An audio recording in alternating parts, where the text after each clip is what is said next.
உறக்கத்திலே வருவதல்ல கனவு, உன்னை என்னை உறங்க விடாமல் செய்வதுதான் கனவு. வெல்கம் டு துளிர் ஐஏஎஸ் அகாடமி. ஸோ லாஸ்ட் கிளாஸில் நம்ம என்ன முடிச்சிருந்தோம்னா, இந்த பாலிட்டின்ற டாபிக்குள்ள ஜுடிஷியரி பார்த்துட்டு இருந்தோம். ஜுடிஷியரியில் supreme court, high court and some subordinate கோர்ட்ஸ்லாம் முடித்தோம். ஸோ அதில் ஒரு டாப்பிக்காக தான் இன்னைக்கு ட்ரிபுனல்ஸ்ன்றது கவர் பண்ண போகிறோம். ஸோ நம்ம துளிர் ஐஏஎஸ் அகாடமியில் ஆஃப்லைன் கிளாஸ், ஆன்லைன் கிளாஸ் ரெண்டுமே ஸ்டார்ட் ஆகி ரன்னிங்கில் இருக்குது. யாருக்காவது கிளாஸை ஜாயின் பண்ணணும்னு ஆசைப்பட்டீங்கன்னா கீழே வர நம்பரை காண்டாக்ட் பண்ணி கிளாஸ் ஜாயின் பண்ணுங்க. ஸோ இன்னைக்கு கிளாஸ் என்னது, ட்ரிபுனல்ஸ் பற்றி பார்க்க போகிறோம். ஸோ ட்ரிபுனல்னா என்ன, நம்ம பார்த்தோம். நம்ம சின்ன சின்ன சபார்டினரி கோர்ட்லாம் இருக்குது, அது எல்லாமே வந்து ஸோ அந்த இப்போ ஃபேமிலி கோர்ட்னு பார்த்தோம், இல்லை மொபைல் கோர்ட் மாதிரி இருக்கும், எங்கே தேவையோ அங்கே இது பண்ணுவாங்க, போயிட்டு நீதி கொடுப்பாங்கன்னு பார்த்தோம். அதே மாதிரி தான் ட்ரிபுனல்ஸும். ஸோ ஒரு சர்டன் ஸ்டேஜ்க்கான ப்ராப்ளம் டிசால்வ் பண்ணுற ஒரு இடமா தான் நமக்கு ட்ரிபுனல்ஸ் அப்படின்றது இருக்குது. ஸோ நம்ம ட்ரிபுனல்ஸ் அப்படின்றது ஃபஸ்ட்டு ஒரு விஷயம் பார்க்க போகிறோம் அப்படின்னா, அது கான்ஸ்டிடியூஷனில் கொடுத்துருக்காங்களா, அதோட ஆர்டிக்கல் என்ன, இந்த ரெண்டு விஷயமும் ரொம்ப முக்கியமான விஷயம். கரெக்டாக அதை பார்த்துக்கணும். அப்போது ட்ரிபுனல்ஸ் அப்படின்ற வார்த்தை நம்ம கான்ஸ்டிடியூஷனில் மென்ஷன் பண்ணியிருக்கான்னு கேட்டால், did not contain any provision respect to the tribunals. கான்ஸ்டிடியூஷனில் எந்த ஒரு விஷயமும் இது வரைக்கும் மென்ஷன் பண்ண கிடையாது. அப்போ எதில் ஆட் பண்ணியிருப்பாங்க?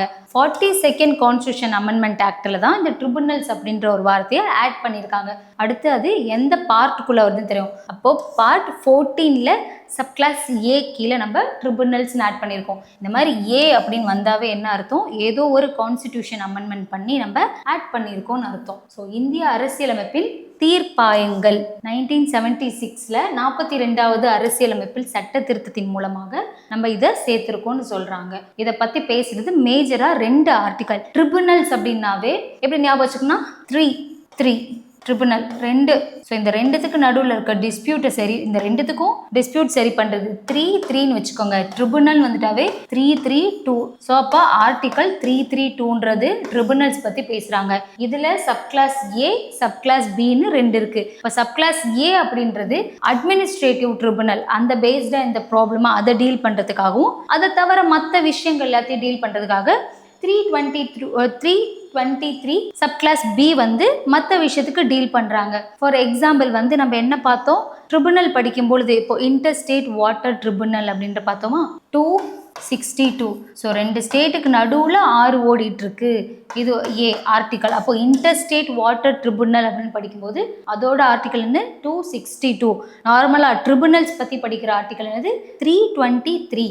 இதில் என்ன இருக்குது, ஏ அண்ட் பின்னு 2 இருக்குது. ஏ வந்து எதை நமக்கு கவர் பண்ண சொன்னோம், மத்திய மற்றும் மாநில அரசு ஊழியர்களின் ஆட்சேர்ப்பு மற்றும் சேவை நிபந்தனைகள் தொடர்பான அது தீர்ப்பாயங்கள் வழங்குறதுக்கு இது யூஸ் ஆகுது. மற்றது பி வந்து இதர சேவைகள், மற்றது என்னென்னலாம் இருக்கு, பிற விவரங்களை லைக் என்னென்ன மாதிரி, வரி விதிப்பு, அயல் நாட்டு வர்த்தகம், தொழிலாளர்கள் நில சீர்திருத்தம் மற்றும் நாடாளுமன்றம், சட்டமன்ற தேர்தல் தொடர்பான ப்ராப்ளம்ஸ், இந்த மாதிரி விஷயத்தெல்லாம் ஃபார் அதர் மேட்டர்ஸுக்கு இந்த 232 பி டீல் பண்றாங்கன்னு பார்த்தோம். இப்போ ட்ரிபுனல் அப்படின்றது ஏதோ ஒரு விஷயம், ஒரு தீர்ப்பாயம் வழங்குற இடம், ஆனால் இட்ஸ் நாட் அ கோர்ட் அப்படின்னாவே நம்ம என்னன்னு சொல்லுவோம், இட்ஸ் அ குவாஷி ஜுடிஷியரி பாடி. ஒரு கோர்ட் நடக்கிற ப்ராசஸை வெளியில நடக்குது அப்படின்னா அதை நம்ம வந்து குவாசி ஜுடிஷியரி பாடின்னு சொல்லுவோம். சரியா? இது என்னென்ன பண்ணுறாங்க, establish under the act of parliament or state legislation. அது கீழே தானே ஒரு ஆக்டாக பாஸ் பண்ணி அமெண்ட்மெண்ட் ஆக்ட் பண்ணி நமக்கு 42nd அமெண்ட்மெண்ட் ஆக்ட் பண்ணி இதை ஆட் பண்ணியிருக்காங்கன்னு சொல்கிறாங்க. அப்போ என்னது, ட்ரிபுனல் அப்படின்றது deemed be a judicial proceedings. ஆனால் குவாஷி ஜுடிஷியரி பாடி அங்கே நடக்கிறது என்னது, ஒரு judicial proceeding and certain matters they have the power. Like அப்போ கோர்ட் மாதிரி ஒரு விஷயம் நடக்குது அப்படின்னா அப்போ அவங்களுக்குன்னு ஒரு பவர் இருக்குது. என்ன பவர்னா, சிவில் கோர்ட்டுக்கு என்ன பவர் இருக்கோ அதே மாதிரி பவர் தான் நம்ம ட்ரிபுனல்ஸ்க்கு இருக்குன்னு சொல்கிறாங்க. இன்னொரு எக்ஸாம்பிள் என்ன சொல்ல, நேஷனல் கிரீன் ட்ரிபுனல். அப்போ ஒரு இடத்துல என்விரான்மெண்ட் அஃபெக்ட் ஆகுது அப்படின்னா அதை டீல் பண்ணுறதுக்காகவே இருக்குதான் இந்த நேஷனல் கிரீன் ட்ரிபுனல் அப்படின்ற ஒரு விஷயம். நிதித்துறை நடவடிக்கைகளாக கருதப்படுகிறது. சில விஷயங்களில் அவைகளுக்கு சிவில் நீதிமன்றத்துக்கு எவ்வளோ பவர் இருக்குமோ அந்த சிவில் நீதிமன்றத்தோட பவர் வழங்கப்பட்டிருக்குன்னு சொல்கிறாங்க. இதுக்கான உதாரணம் என்ன, தேசிய பசுமை தீர்ப்பாயம், நேஷனல் கிரீன் ட்ரிபுனல். அந்த மாதிரி இது எந்த இப்போ வந்து ஒரு ஜுடிஷியல் ஒரு குவாசி ஜுடிஷியரி ப்ராசஸ் ஜுடிஷியரிக்குள்ள ஏதோ வந்துருச்சுன்னு தெரிஞ்சிருச்சு. அப்போ இது என்ன பேசிஸ்ல இது நடைமுறைப்படுத்துவாங்க பார்த்தா நேச்சுரல் ஜஸ்டிஸ் அப்படின்ற ஒன்று. ஸோ இது வந்து ஒரு இந்தியன் எவிடன்ஸ் ஆக்ட் அந்த சிவில் ப்ரொசீஜர் கோடு கீழே வராம இது வந்து எதுக்கு கீழே வருதுன்னா பிரின்சிபல் ஆஃப் நேச்சுரல் ஜஸ்டிஸ். அப்போ ட்ரிபுனல் அப்படின்னா எந்த ப்ரொசீஜர் கீழே இது செயல்படுதுன்னு பார்த்தீங்கன்னா நேச்சுரல் ஜஸ்டிஸ் கீழே இருக்குது. இயற்கை நீதின்னு சொல்லுவாங்க. இயற்கை நீதி கொள்கையின்படி செயல்படுகின்றன. இதோட கான்ஸ்டிடியூஷன் ஃபர்ஸ்ட் என்ன சொன்னோம், ஆர்டிகல் வந்து 323A வந்து இந்த administrative tribunal certain central administrative tribunal and state administrative ட்ரிபுனல்னு ரெண்டு, சென்டருக்கு ஒரு அட்மினிஸ்ட்ரேட்டிவ் ட்ரிபுனலும் ஸ்டேட்டுக்குன்னு ஒரு அட்மினிஸ்ட்ரேட்டிவ் ட்ரிபுனலும் ரெண்டுமே இந்த ஆர்டிகல் கீழே தான் கிரியேட் பண்ணிக்கலாம்னு சொல்லியிருக்காங்க. 3ன்றது என்ன சொன்னோம், அதர் மேட்டர்ஸ். ஸோ லைக் என்னென்ன எக்ஸாம்பிள், ஒரு சில எக்ஸாம்பிள் வந்து இன்கம் டேக்ஸ் அப்பீலியேட் ட்ரிபுனல். ஸோ இது பேசிஸ்ல இது பொறுத்து எந்த ஒரு ப்ராப்ளம் இல்லை இதில் ஏதாவது டிஸ்பியூட் ஆயிடுச்சு அப்படின்னாலும் ஸோ அந்த விஷயத்தை மெயினாக இன்கம் டேக்ஸுக்குன்னு மெயினாக பார்க்கறதுக்காகவே ஒரு ட்ரிபுனல் கிரியேட் பண்ணி வச்சுக்காங்க. வாட்டர்னு பார்க்கும் பொழுது அந்த இன்டர்ஸ்டேட் வாட்டர் ட்ரிபுனல்னு ஒன்று. ஸோ ஒவ்வொரு சர்டன் விஷயத்துக்குன்னு ஒரு ட்ரிபுனல் மாதிரி கிரியேட் பண்ணி அதற்கு தீர்ப்பளிக்கணுன்றதுக்காக தான் கிரியேட் பண்ணுறது. என்னென்னலாம் கவர் பண்ணுறாங்கன்னு பார்த்துவோம். ஒரு ட்ரிபுனல்ஸ் அப்படின்றது டாக்ஸேஷன் பேஸில் வர ப்ராப்ளமாக இருக்கட்டும், foreign exchange, import and export and industrial labours, ஒரு சில land reforms, ceiling of the urban properties, election to the, இதெல்லாம் ரொம்ப முக்கியம், election to the parliament and state லெஜிஸ்லேஷனில் எந்த ஒரு டிஸ்பியூட் வந்துருச்சு அப்படின்னாலும் அது ஒரு சில ட்ரிபுனல்ஸ் கீழே போகும். Foodstuffs, rent and tenancy rights. So இந்த மாதிரி ஒரு சில விஷயங்கள் நமக்கு இந்த ட்ரிபுனல்ஸ் கீழே வந்துரும்னு சொல்கிறாங்க.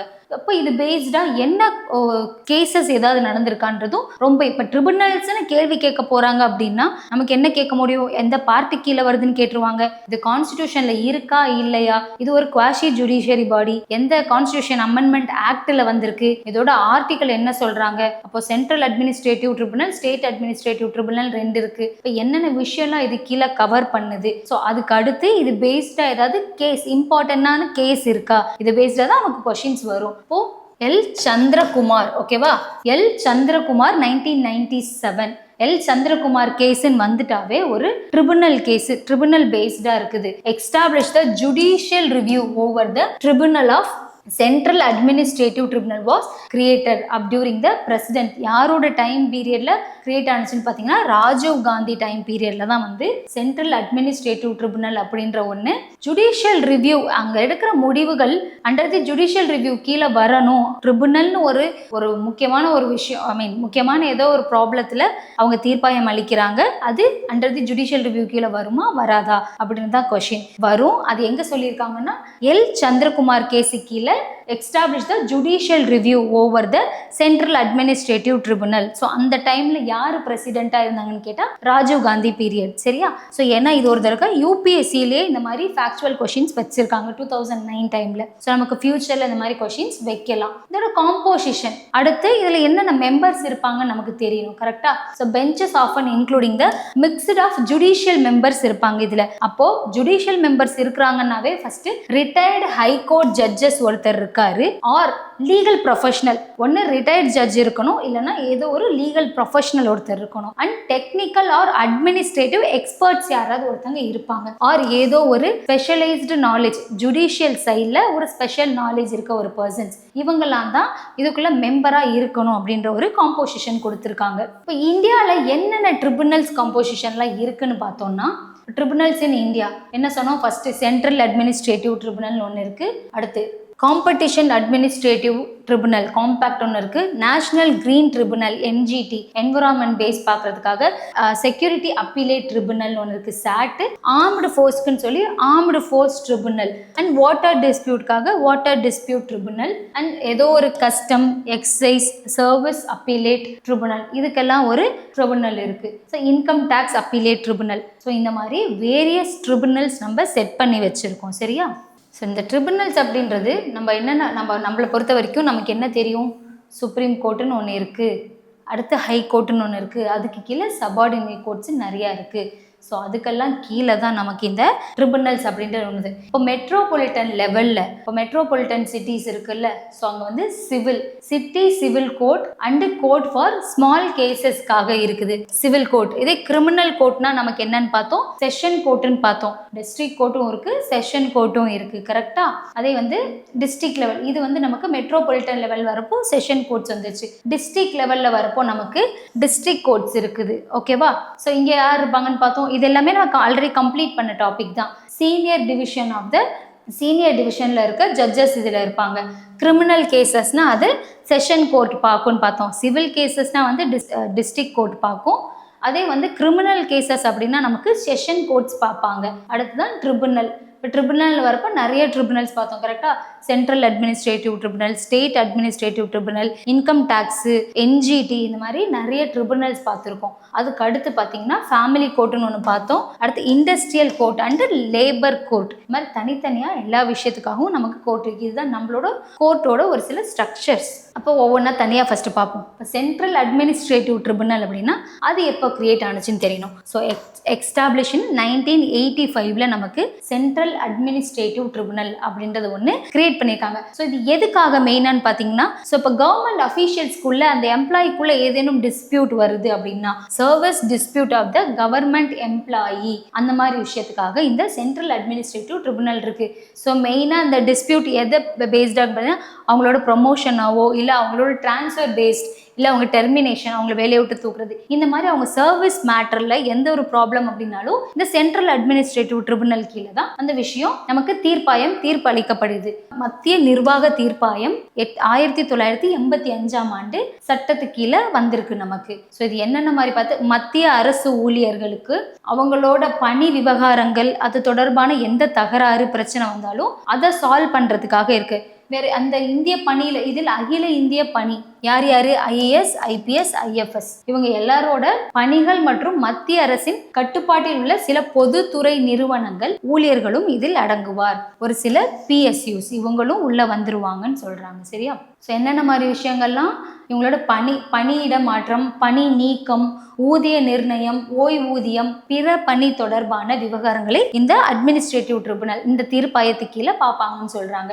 எக்ஸப்ட், அப்போ எதெல்லாம் வராதுன்னு தெரிஞ்சுக்கணும். எதெல்லாம் வருதுன்னு தெரிஞ்சு அடுத்து எதெல்லாம் வராது. எக்ஸப்ட் டிஃபென்ஸ் கண்டிப்பாக வராது. ஏன்னா இதுக்குன்னு நமக்கு ஆர்மிடுன்னு ஒரு தனியாக பார்த்தோம். பார்த்தீங்கன்னா இது ஆர்மி ஃபோர்ஸ் ட்ரிபுனல்னு ஒன்று பார்த்தோம்ல, அதனால டிஃபென்ஸ் வரமாட்டாங்க. அப்புறம் சுப்ரீம் கோர்ட் ஆஃபீஸர்ஸும் இதுக்குள்ள வரமாட்டாங்க. ஒரு சில பார்லிமெண்ட்ரி செக்ரட்டரி ஸ்டாஃப்ஸும் வரமாட்டாங்க. சரியா? ஸோ எக்ஸப்ஷன் பார்க்கப்போ டிஃபென்ஸ் வராது, சுப்ரீம் கோர்ட் ஜட்ஜஸ் வரமாட்டாங்க, அண்ட் பார்லிமெண்ட்ரி செக்ரட்டரிஸ் அவங்க இது கீழே வரமாட்டாங்க. அட் ப்ரெசன்ட் பார்த்தீங்கன்னா 17 ரெகுலேட்டர் பிரான்ச்சஸும் 15 of the operate at the principal seat of the high court and remaining 2 of the Jaipur. இப்போ இந்த 17ல் 15 அப்படின்றது பிரின்சிபல் சீட்டாகவும் +2 அப்படின்ற +2 எங்கே இருக்குன்னா நமக்கு ஜெய்ப்பூர் அண்டு லக்னோவில் தான் வந்து இதோட அட் ப்ரெசன்ட் ட்ரிபுனல் செட் ஆகிருக்கிறது சொல்கிறாங்க. ஓகேவா? ஓ சென்ட்ரல் அட்மினிஸ்ட்ரேட்டிவ் ட்ரிபுனல் அப்படின்னா யார் வருவாங்க, யார் வரமாட்டாங்க, அதோட பெஞ்சஸ் எங்கே இருக்குது. 17 பெஞ்சஸ் இருக்கு, 15 வந்து பிரின்சிபல் பெஞ்சஸாக இருக்குது, seats of the high court, and balance Jaipur and லக்னோவில் இருக்குது. ஸோ அதுக்குள்ளே யார் யார் மெம்பராக இருப்பாங்க? ஃபஸ்ட்டு ஒரு சேர்மன். இப்போ ஒரு சென்ட்ரல் அட்மினிஸ்ட்ரேட்டிவ் ட்ரிபுனல் தான் பார்த்துட்டு இருக்கோம். ஸோ ஒரு சேர்மன் இருப்பாங்க, ப்ளஸ் மெம்பர்ஸும் இருக்காங்க. அப்போது இவங்களோட டென்யூர் எவ்வளோ? 4 இயர்ஸ் வரைக்கும் இவங்களோட டென்யூர் இருந்துக்கலாம். இப்போ எந்த ஏஜ் பீரியட்னு பார்த்தீங்கன்னா லெஸ் தென் 50 இயர்ஸ் ஏஜ். இப்போ ஒரு இதில் ஒரு சேர்மன் இருக்காரு, ஒரு மெம்பர் இருக்காருன்னா அவங்க ஏஜ் வந்து லெஸ் தென் 50 இயர்ஸாக இருக்கக்கூடாது. எத்தனை வரைக்கும்? அன்டில் ஒரு சேர்மன்றவர் அன்டில் 70 இயர்ஸ் வரைக்கும் அவர் அந்த போஸ்டிங்கில் இருக்க முடியும். அதே மெம்பர்ஸ்ன்னு வரப்போ 67 இயர்ஸ் இருக்கவங்க மெம்பர்ஸாக இருக்க முடியும். ஓகேவா? ஸோ குறைந்தபட்ச வயது 50 வயது பூர்த்தி அடைந்து இருக்க வேண்டும். பதவி காலம் வந்து 4 ஆண்டுகள். இல்லை அதிகபட்ச வரம்பு வயது 8 வரை. ஒரு என்ன சொன்னோம், அதிகபட்ச வரம்பு வயது என்னது? ஒரு சேர்மனாக இருந்தால் 70, மெம்பராக இருந்தால் 67ன்னு பார்த்தோம். தலைவரின் வயது 70, உறுப்பினர்களின் வயது 67. அப்போ இந்த மெம்பர்ஸை அப்பாயின்மெண்ட் பண்ணுறது யாருன்னு அடுத்து தெரியும் நமக்கு. Appointment of the member central administrative. அப்போது இது என்னது? Appointment of the member of central administrative tribunal made by the basis of இவங்களை எப்படி எலெக்ட் பண்ணுவாங்க, இதுக்குள்ள இருக்க பர்சனை எப்படி அப்பாயின்மெண்ட் பண்ணுவாங்கன்னு பார்த்தீங்கன்னா அப்பாயிண்டட் பை ஒரு ஹை பவர்டு செலக்டிவ் கமிட்டி, ஒரு செலெக்ஷன் கமிட்டி மூலயமா தான் இவங்களை தேர்ந்தெடுக்கிறாங்க, அப்பாயின்மெண்ட் பண்றாங்க. அந்த selective committee chaired by sitting judges of the Supreme Court. அந்த செலக்டிவ் கமிட்டியை சேர் பண்றது யாரா இருப்பாரு? ஜட்ஜ் ஆஃப் தி சுப்ரீம் கோர்ட்டா இருப்பாரு. Who nominated by the Chief Justice of India. தேர்வு குழுன்னு ஒரு குழு வச்சு இந்த சென்ட்ரல் அட்மினிஸ்ட்ரேட்டிவ் ட்ரிபுனல்ல இருக்க உறுப்பினர்கள் நியமனம் பண்றாங்க. இது ஒரு உயர்மட்ட தேடல் மற்றும் தேர்வு குழுவின் சர்ச் கம் செலக்டிவ் கமிட்டின்னு சொல்லுவாங்க. தேர்வு குழுவின் பரிந்துரையின் அடிப்படையில் செயல்படுகிறது. ஓகேவா? தலைமை இந்த குழுவிற்கு இந்திய தலைமை நீதிபதியால் பரிந்துரைக்கப்பட்டு ஒரு உச்ச நீதிமன்றத்தின் தற்போதைய நீதிபதி தலைமை தாங்குவார். ஓகேவா? ஸோ அந்த சர்ச் கம் செலக்டிவ் கமிட்டியை யார் ஹெட்டாக இருந்து நடத்தி வைப்பாங்கன்றத சொல்கிறாங்க. உச்ச நீதிமன்றம் தற்போதைய நீதிபதி sitting judges of the Supreme Court தான் தலைமை தாங்குறாருன்னு சொல்கிறாங்க.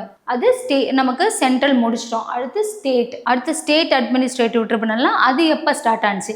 1985. ஓகேவா?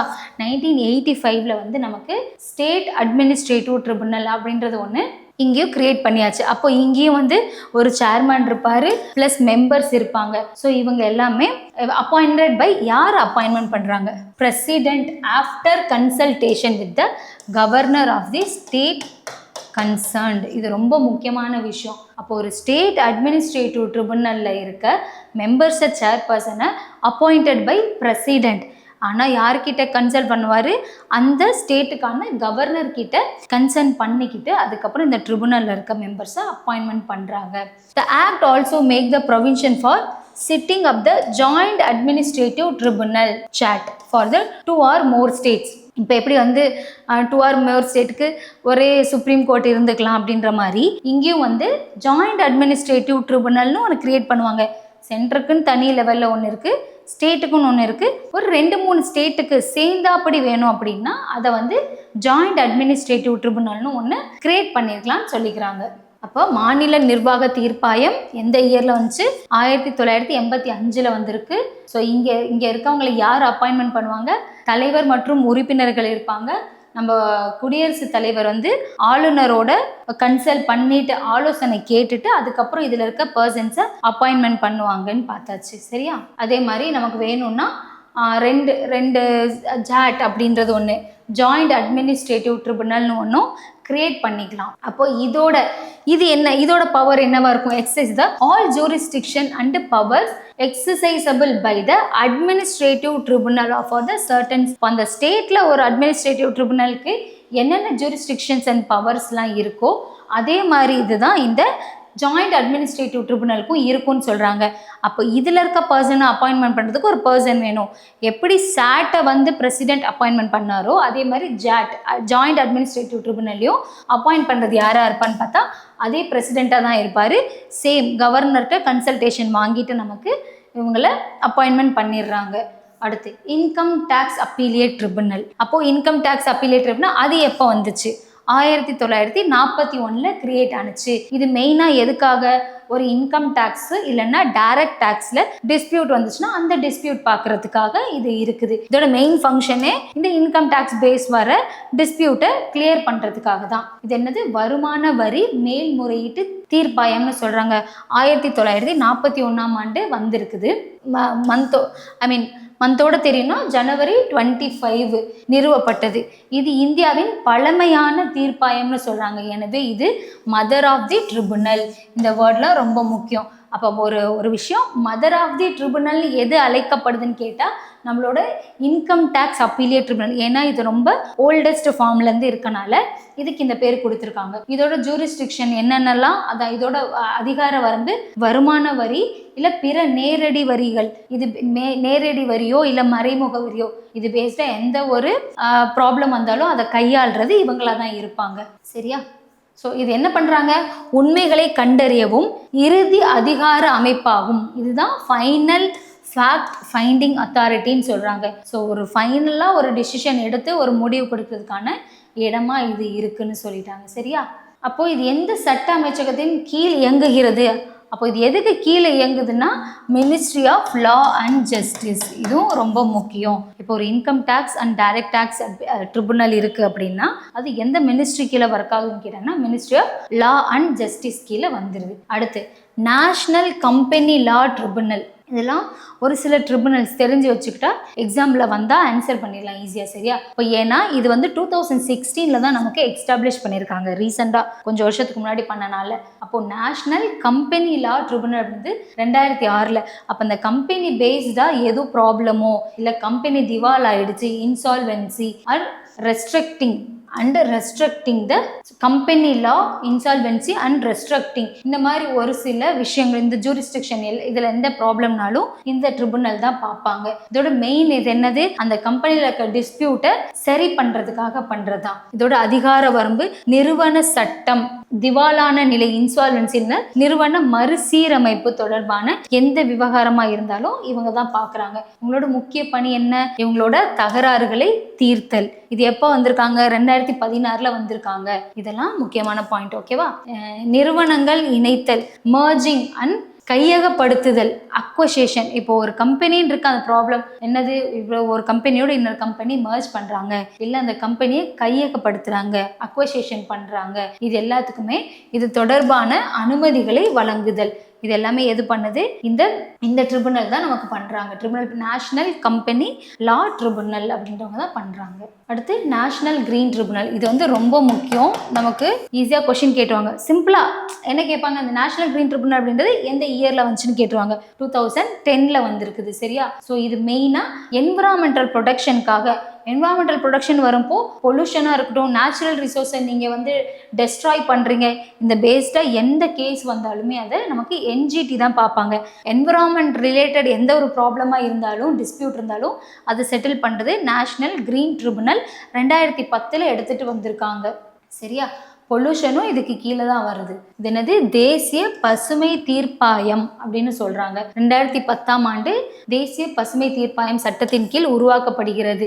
ஆஸ்திரேலியா மற்றும் நியூசிலாந்திற்கு பிறகு இத்தகைய பிரத்யோகிய சூழ்நிலை நீதிமன்றம் அமைத்தது இந்தியா தான் 3வது நாடுன்னு சொல்றாங்க. இது ரொம்ப முக்கியமான பாயிண்ட். அப்போ ஃபர்ஸ்ட் ஆஸ்திரேலியா, அடுத்து நியூசிலாந்து, தேர்டா என்ஜிடி என்விரான்மெண்ட் ப்ரொடெக்ஷனுக்காக ஒன்று கிரியேட் பண்ண தேர்டா இருக்க கண்ட்ரி எதுனா நம்ம இந்தியா தான் 3வது நாடாகும். இதோட ஜூரிஸ்டிக்ஷன் என்ன? சுற்றுச்சூழல் பாதுகாப்பு, காடு பாதுகாப்பு, இந்த மாதிரி பொல்யூஷன், இயற்கை வளங்களை பாதுகாப்பு, இது எல்லாமே இதோட ஜூரிஸ்டிக்ஷன். அதே தான் முக்கிய பணி என்னன்னு பார்த்தா சுற்றுச்சூழல் பாதிப்பு தொடர்பான எல்லா விஷயத்தையும் வழக்குகளையும் இதுதான் டீல் பண்ணுது. அமர்வுகள். இதோட அமர்வு எங்க இருக்குன்னு பார்த்தீங்கன்னா நியூ டெல்லியில் இருக்குது. இதோட சீட் எங்க இருக்குது? நமக்கு அமர்வு நியூ டெல்லியில் இருக்குது. அடுத்து வேற எங்கெங்க? போபால், பூனே, கொல்கத்தா மற்றும் சென்னை ஆகிய இடங்களில் இதில் மண்டல அமர்வுகள் அதுக்கு கீழே இருக்கு. ஸோ இதோட ஹெட் குவார்ட்டர்ஸ் பார்க்கும்போது நியூ டெல்லியில் இருக்கு. ஸோ வேறு எங்கெங்கெல்லாம் இருக்குது? போபால், பூனே, கொல்கத்தா மற்றும் சென்னை ஆகிய இடங்களில் இதோட அடுத்த சீட்டிங்ஸ் இருக்குதுன்னு சொல்கிறாங்க. இதோட தனித்துவம் என்னது? இது வந்து ஒரு சிவில் நடைமுறை சட்டத்தை விட இயற்கை நீதி கொள்கை, அதான் பிரின்சிபிள் ஆஃப் ட்ரிபுனல் அப்படின்னாவே இது என்னது? ஒரு பிரின்சிபிள் ஆஃப் நேச்சுரல் ஜஸ்டிஸாக ஃபாலோ பண்ணுதுன்னு சொல்லியிருந்தோம். இப்போ கரண்ட்ல என்னென்ன அப்டேட் இருக்குன்னு பாருங்க. 2026 தற்போதைய காற்று மாசு கட்டுப்பாடு மற்றும் பிளாஸ்டிக் கழிவு மேலாண்மை விதிகளில் என்ஜிடி வந்து ரொம்ப முக்கியமான பங்கு. ஏன்னா இதுவுமே என்விரான்மெண்டல் ப்ரொடெக்ஷனுக்காக எடுத்துட்டு வந்தது தானே. ஸோ இதுல பிளாஸ்டிக் கழிவாக இருக்கட்டும், காற்று மாசு கட்டுப்பாடு, இது எல்லாமே இப்போ கடுமையான ஒரு என்ஜிடி கீழே கடுமையான முடிவு எடுத்துட்டு இருக்காங்க.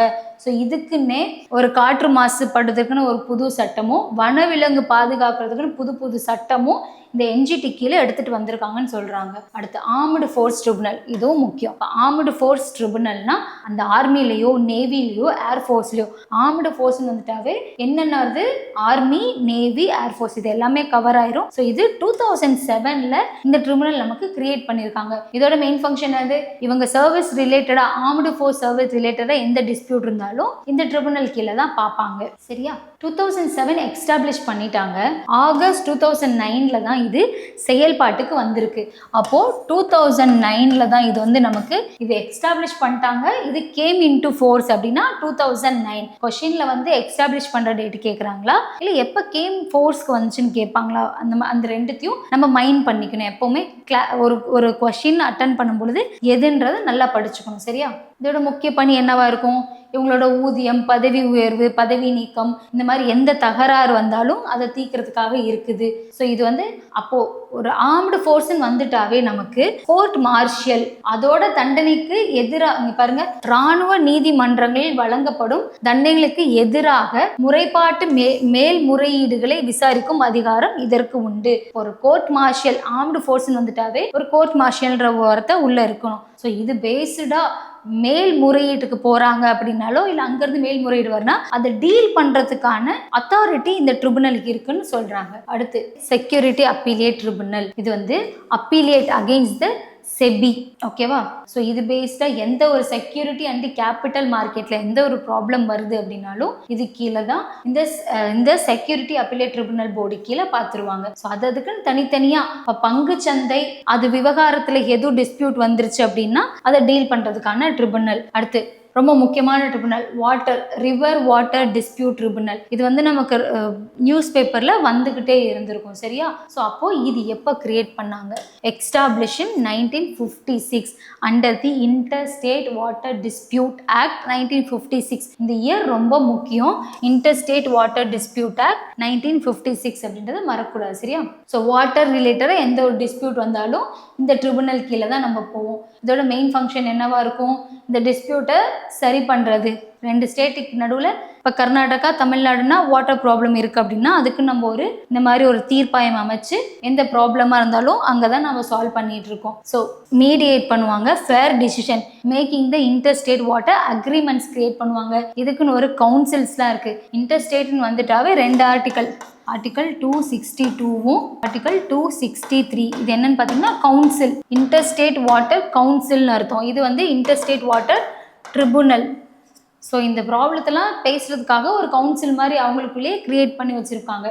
ஸோ இவங்க எடுக்கிற டிசிஷன்ஸ் எல்லாமே decision approved by the Supreme Court are binding. ஒரு சுப்ரீம் கோர்ட் ஒரு முடிவு எடுக்குது இல்லை இந்த ட்ரிபுனல் ஏதோ ஒரு முடிவு எடுக்குது அப்படின்னா இது பேஸ்டாக எடுக்கிற முடிவு எல்லாமே பைண்டிங்னு சொல்கிறாங்க. ஃபார் எக்ஸாம்பிள் ஒரு சில விஷயம் நடந்திருக்கு. Brahmaputra and Ganga dam project dispute, Kaveri river dispute, other interstate river. வேறு என்னென்னா பார்த்தீங்கன்னா Musi river, Godavari river, Krishna river. இங்கெல்லாம் ஒரு இன்டர்ஸ்டேட் வாட்டர் டிஸ்பியூட்ஸ் இப்போ வரைக்கும் போயிட்டு இருக்குது. இந்த ஆர்டிக்கல் தான். ஸோ சட்ட ரீதியான அடிப்படையில் இந்திய அரசின் விதி 262 இந்த ஆர்டிக்கலுக்கு கீழே நீர் தீர்ப்பாய தகராறுகள் இது எதுவாக இருந்தாலும் இது கீழே தான் பார்க்குறோன்னு சொல்லலாம். சரியா? ஸோ இது எந்த ஆண்டு வந்துச்சு சட்டம் இயற்றப்பட்டதுன்னா 1956. ஸோ 2 அல்லது அதற்கு மேற்பட்ட மாநிலங்களுக்கு நீர் தொடர்பான இல்லைன்னா அதை பகிர்ந்து கொள்றதுக்கு தொடர்பான எந்த ஒரு சிக்கல் ஏற்பட்டாலும் நமக்கு இந்த தீர்ப்பாயம் அதை விசாரித்து நமக்கு என்ன பண்ணுவாங்க? தீர்ப்பு கொடுப்பாங்க. அடுத்து வந்து கேசஸ் ரிலேட்டட் டு த ட்ரிபுனல்ஸ். ஸோ ட்ரிபுனல் பேஸ்டு ஏதாவது கேசஸ் இருக்கா? இப்போ வந்து எல் சந்திரகுமார் கேஸ் அப்படின்றது ஜுடிஷியல் ரிவ்யூ கீழே வரும் அப்படின்ற ஒரு பாயிண்ட் தெரியும். அடுத்து SP Sampath Kumar vs Union of இந்தியான்னு ஒரு case upheld the constitutional validity of the tribunals. Constitutional validity கொடுத்துருக்காங்க tribunals under the article 323A அப்படின்றது என்ன சொன்னோம்? அட்மினிஸ்ட்ரேட்டிவ் பேஸ்டாக இருக்க எந்த ஒரு விஷயமா இருந்தாலும் இது கீழே தான் பார்ப்பாங்க. ஸோ இது வந்து constitutional validity of the tribunal அப்படின்னு சொன்னது சம்பத் குமார் கேஸ்ன்றது ஞாபகம் வச்சுக்காங்க. ஓகேவா? Introduce the alternative institution mechanism. Tribunal must be effective substitute for the high court.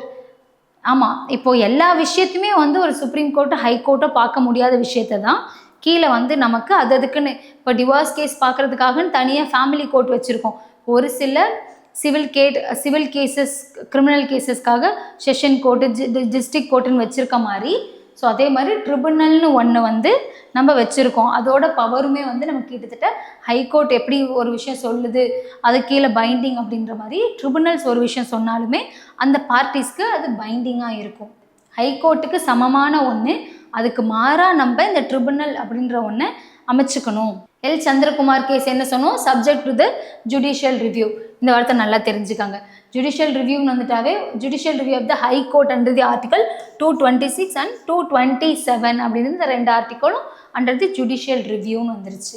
இதே வந்து நமக்கு நார்மலாக ஜுடிஷியல் ரிவ்யூ பற்றி பேசுகிற ஆர்டிக்கல் என்னது, ஆர்டிக்கல் 13 அப்படின்றது சுப்ரீம் கோர்ட் அது பேஸ்டாக பேசுகிறோம். ஹை கோர்ட்டுன்னு பேசுகிறப்போ ஆர்டிக்கல் 226 நமக்கு வந்துடும். ஸோ இது ஒரு 2-3 கேசஸ் ஞாபகம் வச்சுக்கலாம். ஓகேவா, இவ்வளோதான் ட்ரிபுனல்ஸ் பற்றி நமக்கு படிக்கிறதுக்கு இவ்வளோதான்ப்பா இருக்குது. ஸோ அது பேஸ்டாக இருக்க ஒரு சில கொஷின்ஸ் கேட்கணும் அப்படின்னா எப்படி கேட்கலாம், who appointed the chairman of the state administrative, நம்ம பார்க்கும்போதே பார்த்தோம் president of India after consulting with the governor. So இப்போ இதுக்கு ஆன்சர் என்னது, பி தான் answer. The decision of the tribunal subjected to the writ jurisdiction of the high courtனு சொல்கிறாங்க.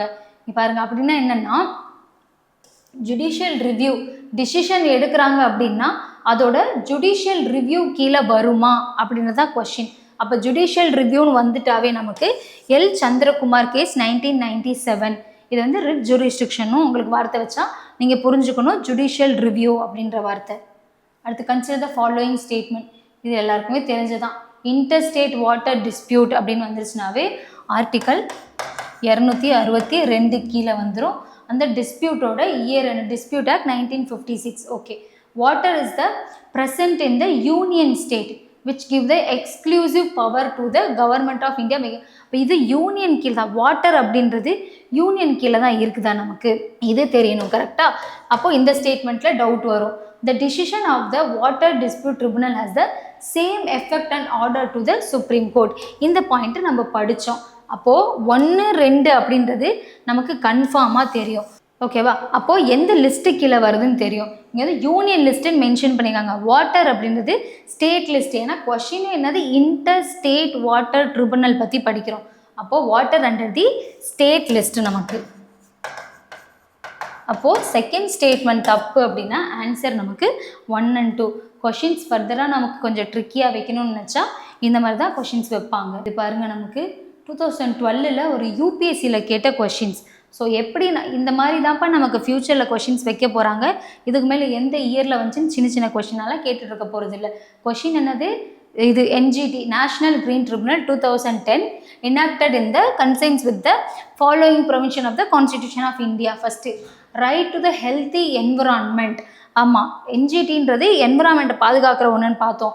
அப்போ right to the, இது என்னது 21 அப்படின்றது right to life and personal liberty. சுத்தமான என்விரான்மெண்ட்டில் வாழணும், சுத்தமான காற்றை சுவாசிக்கணும், லைஃபுக்குன்னு ஒரு டிக்னிட்டி இருக்குது அப்படின்றத பற்றி பேசுகிறது தான் ஆர்டிக்கல் 21. அப்போது இது கரெக்டு.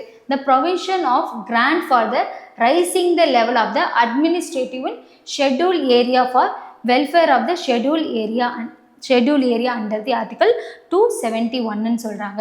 இது நமக்கு தெரியல, இருக்கட்டும். Power and function of the gram சபாஸ் மென்ஷன் இந்த 243A பேசுகிறது நேஷ்னல் கிரீன் ட்ரிபுனல் என்விரான்மெண்ட் பேஸ்டாக பேசுகிறாங்கன்னு சொல்லியாச்சு. அப்போது இதில் நமக்கு இது ரெண்டுமே, இது சம் கிராம சபா மென்ஷன் பற்றி பேசிகிட்டு இருக்காங்க. இது வேறு ஒரு அட்மினிஸ்ட்ரேட்டிவ் ட்ரிபுனல்ஸ், எது ஒரு ஷெட்யூல் ஏரியாஸ்க்கோ ஒரு ஷெட்யூல் ட்ரைபை பற்றியோ பேசிகிட்டு இருக்காங்க. அப்போ இது ரெண்டுமே நமக்கு வராதுன்னு பேசிக்காக தெரிஞ்சுக்கலாம். அப்போ இதுக்கு ஆன்சர் என்னவாக இருக்கும், 1 only. இந்த மாதிரி தான் நமக்கு கொஷின் செட் பண்ணுவாங்க. இது நமக்கு டிஎன்பிசியில் கேட்டதெல்லாம் ரொம்ப சின்ன கொஷின்ஸாக வெறும் இயராக கேட்டிருக்கனால நான் அது உங்களுக்கு காமிக்கலை. அதனால தான் யூபிஎஸ்சி கொஷின்ஸ் எடுத்துகிட்டு வந்து காமிச்சிருக்கேன். ஓகேவா, ஸோ இன்றைக்கி ட்ரிபுனல் அப்படின்றது ஒரு சின்ன டாபிக் தான், ஈஸியாக படிச்சிடலாம், ஈஸியாக ஞாபகமும் வச்சுக்கலாம். எந்தெந்த இயர் பார்க்கணும், என்ன ஆர்டிக்கல் பார்க்கணும், ஸோ இதோட பவர் எதுக்கு கீழே வருது, யார் அப்பாயின்மெண்ட் பண்ணுறாங்க, மெம்பர்ஸ் யார் இருப்பாங்க, இவ்வளோதான். ட்ரிபுனல்ன்றது ஈஸி. ஓகேவா, ஸோ கிளாஸஸ் வந்து தொடர்ந்து பார்த்துக்கிட்டே இருங்க. ஸோ நெக்ஸ்ட் கிளாஸஸில் இந்த ஜுடிஷியரி பேஸில் இருக்க அடுத்து என்னென்ன, இன்னும் வந்து ஜுடிஷியல் ஆக்டிவிசம்னா என்ன, judicial review, judicial activism, public interest litigation, இந்த மாதிரி சின்ன டாபிக்ஸ் இருக்குது. அது எல்லாத்தையும் நம்ம நெக்ஸ்ட் கிளாஸில் கவர் பண்ணிடலாம். ஸோ கிளாஸஸ் தொடர்ந்தே பார்த்துட்டே இருங்க, மிஸ் பண்ணிடாதீங்க. Thank you so much.